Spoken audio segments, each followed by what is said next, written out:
Assalamualaikum warahmatullahi wabarakatuh. Apa kabar anak-anak? Ibu harap semuanya dalam keadaan sehat walafiat ya. Sebelum kita memulai pembelajaran kita pada hari ini, ada baiknya kita baca basmalah. Apakah anak-anak sekalian masih ingat pembelajaran kita tentang minggu kemarin? Pernahkah kalian mengalami flu? Dan tahukah kalian apa penyebab flu tersebut? Nah, pada kali ini pembelajaran kita ada kaitannya dengan hal tersebut, yaitu tentang virus. Adapun tujuan pembelajaran kita, setelah mempelajari virus, siswa mampu menjelaskan sejarah penemuan virus, ciri-ciri, sifat, struktur, bentuk, tahapan replikasi, peranan, serta pencegahan terhadap virus. Virus merupakan organisme berukuran kecil yang dapat menginfeksi makhluk hidup. Sejarah penemuan virus. Virus pertama kali diartikan sebagai racun, gen yang berpetualang, dan agen penyebab penyakit. Tokoh dalam penemuan virus. Yang pertama ada Adolf Meyer. Ia merupakan seorang ilmuwan dari Jerman, yaitu pada 1883. Ia melakukan percobaan yang diawali dari munculnya penyakit bintik kuning pada tumbuhan tembakau. Ia mencoba menyemprotkan getah tanaman sakit ke tanaman sehat. Hasilnya tanaman sehat tertular. Selanjutnya ada Dmitri Ivanovsky, yaitu pada tahun 1892. Ia merupakan seorang ilmuwan dari Rusia. Ia mencoba menyaring getah tanaman yang sakit dengan filter bakteri sebelum disemprotkan ke tanaman sehat. Hasilnya tanaman sehat tetap tertular. Lalu ia menyimpulkan bahwa ada partikel yang lebih kecil lagi dari bakteri yang lolos saringan yang menularkan penyakit. Kemudian ada Martinus W. Beijering, yaitu pada tahun 1896. Dia merupakan seorang ilmuwan dari Belanda. Ia menemukan bahwa partikel itu dapat bereproduksi pada tanaman, tapi tidak pada medium pertumbuhan bakteri. Ia menyimpulkan bahwa partikel itu hanya dapat hidup pada makhluk hidup yang diserangnya. Kemudian ada ciri umum virus. Ciri umum virus antara lain, berdasarkan ukuran, virus berukuran sangat mikroskopis, yaitu hanya 25-300 nanometer. Kemudian sifat virus. Sifat virus adalah obligat intraseluler, yaitu hanya dapat hidup pada sel inang yang hidup. Virus bersifat hidup dan bersifat mati.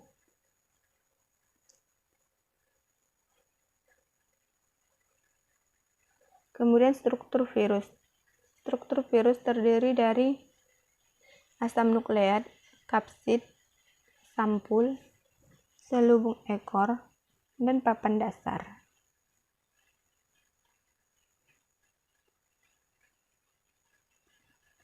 Kemudian ada bentuk virus.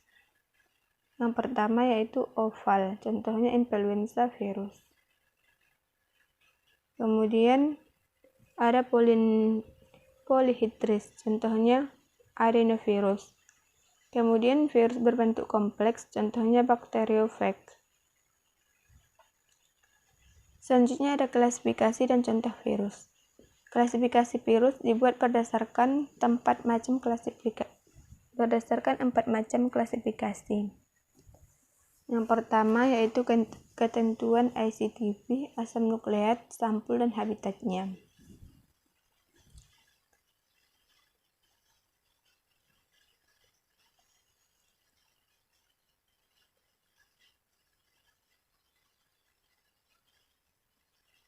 Selanjutnya ada cara hidup virus. Cara hidup virus adalah replikasi, yaitu memperbanyak diri pada sel inang yang hidup. Jika tidak, virus akan mengkristalkan diri sendiri. Reproduksi virus terdiri dari 2 siklus, yaitu siklus litik dan dan siklus lisogenik.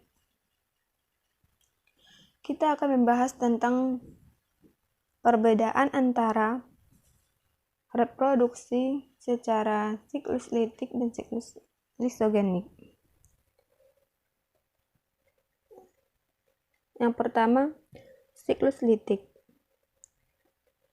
Siklus litik dimulai dengan adsorpsi, yaitu tahap pelekatan virus pada reseptor sel inang.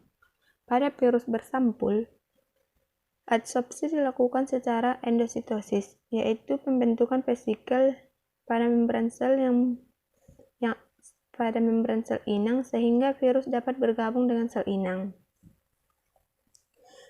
Selanjutnya akan melakukan penetrasi atau injeksi, yaitu pemindahan materi genetik virus ke dalam membran sel inang dan sel di bawah kendali virus. Selanjutnya akan disintesis, yaitu pengiriman mRNA sebagai perintah sintesis protein untuk membentuk bagian tubuh virus baru. Setelah disintesis, lalu akan melakukan perakitan atau eklivase, yaitu penyusunan virus-virus baru setelah seluruh bagian tubuhnya tersintesis. Dan selanjutnya akan melakukan lisis atau pelepasan, yaitu virus-virus baru yang sudah matang siap dilepas dan keluar meninggalkan sel dalam keadaan mati. Pada virus bersampul, lisis dilakukan secara eksositosis, yaitu kebalikan dari endositosis. Sedangkan pada siklus lisogenik, dia akan melakukan absorpsi, yaitu tahap pelekatan virus pada reseptor sel inang, lalu akan melakukan penetrasi atau injeksi, sama seperti siklus litik, yaitu pemindahan materi genetik virus ke dalam membran sel inang dan sel di bawah kendali virus. Jika pertahanan sel inang lemah, maka akan berlanjut ke siklus litik. Apabila tidak, maka akan berlanjut ke tahap berikutnya. Lalu akan melakukan penggabungan, yaitu DNA virus dengan DNA sel terintegrasi membentuk profag. Nah, selanjutnya akan melakukan pembelahan sel. Seiring dengan pembelahan sel, materi genetik akan menetap dan terbawa. Setelah selesai membelah, sel hidup yang baru akan memiliki susunan materi genetik yang sama dengan profag. Sewaktu-waktu, apabila pertahanan sel inang lemah dan kekurangan air, maka akan berlanjut ke siklus litik.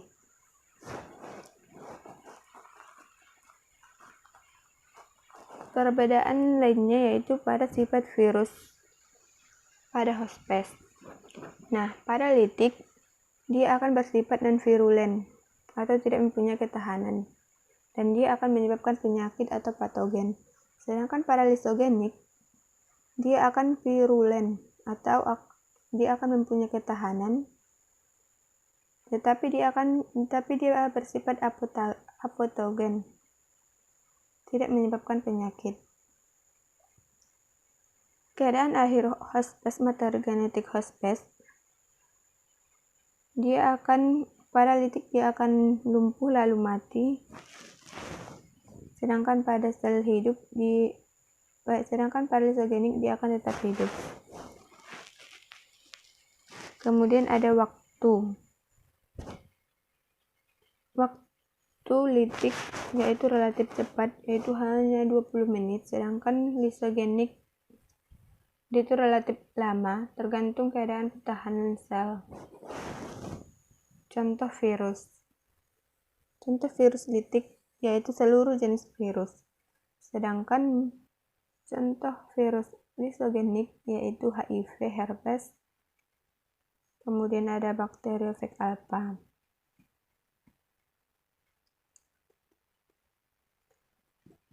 Selanjutnya ada varian virus.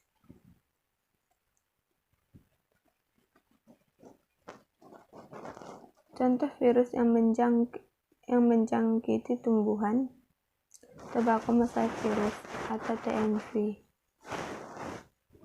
Penyakit ini bercak-bercak daun tembakau, terhambatnya pertumbuhan. Kemudian ada tungro, yaitu kekerdilan pada padi. Kemudian ada Bean Golden Mosaic Virus, penyakit kuning tanaman cabai dan tomat. Kemudian ada Citrus leprosis virus, bercak-bercak daun jeruk. Contoh virus yang menjangkiti hewan. Nama spesies Polymavirus, penyakit tumor pada hewan. Rous sarcoma virus, tumor pada ayam.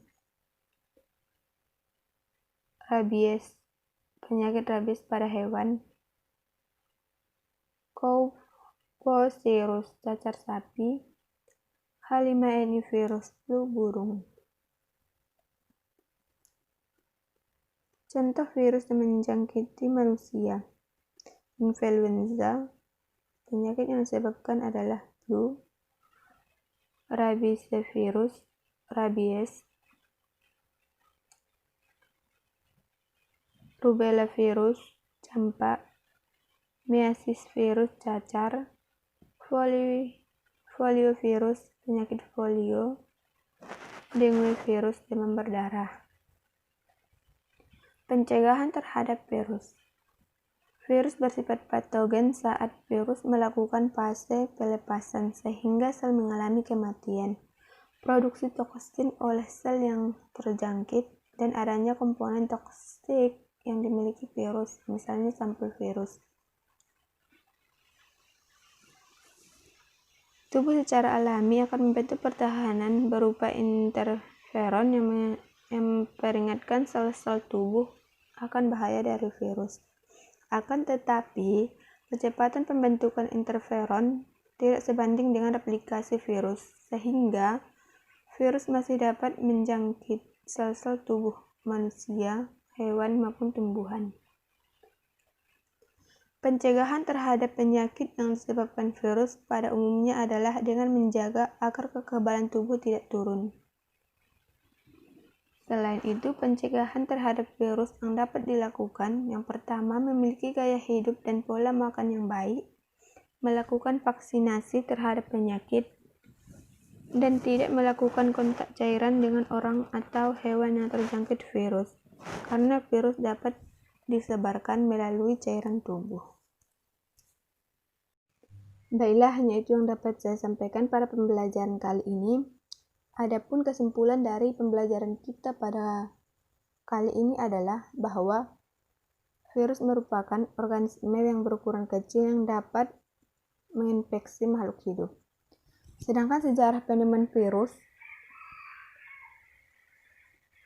beberapa tokoh yang pertama kali menemukan virus seperti Adolf Meyer pada 1883, ilmuwan Jerman, Dmitri Ivanovsky 1892, ilmuwan Rusia, Martinus W. Beijering 1896, ilmuwan dari Belanda. Sedangkan ciri umum virus, yang pertama berdasarkan berukuran mikroskopis, yaitu hanya 25-300 nanometer. Kemudian sifatnya bersifat parasit obligat intraseluler. Sedangkan strukturnya terdiri dari asam nukleat, kapsid, sampul, selubung ekor. Bentuknya ada bentuk oval, kemudian ada bentuk silindris, dan bentuk kompleks.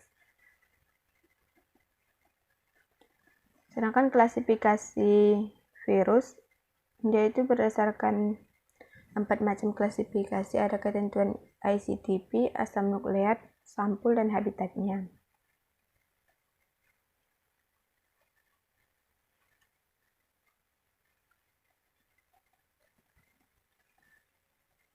Kemudian cara hidup virus ada secara litik dan lisogenik.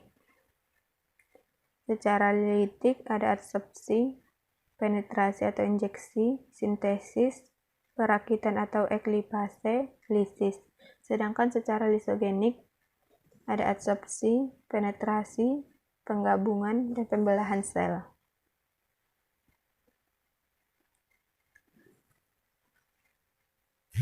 Kemudian ada contoh virus. Pada litik seluruh jenis virus, sedangkan pada lisogenik bakteriophage alpha, HIV, dan herpes. Kemudian ada varian virus. Contoh virus yang menyangkit tumbuhan, contohnya tobacco mosaic virus atau TMP, yaitu penyakit bercak-bercak daun tembakau dan terhambatnya pertumbuhan. Sedangkan pada hewan ada polimavirus atau tumor hewan, rabies. Kemudian pada manusia ada influenza virus yang menyebabkan penyakit flu, dengue virus atau yang menyebabkan penyakit demam berdarah. Sedangkan pencegahan terhadap virus dapat dilakukan dengan menjaga agar kekebalan tubuh tidak turun, memiliki gaya hidup dan pola makan yang baik, melakukan vaksinasi terhadap penyakit, dan tidak melakukan kontak cairan dengan orang atau hewan yang terjangkit virus, karena virus dapat disebarkan melalui cairan tubuh. Nah, mungkin hanya itu yang dapat saya sampaikan pada pembelajaran kali ini. Jika ada yang kurang berkenan di dalam hati, mohon maaf. Sebelum kita menutup pembelajaran kita pada hari ini, ada baiknya kita baca hamdalah. Saya tutup. Wassalamualaikum warahmatullahi wabarakatuh.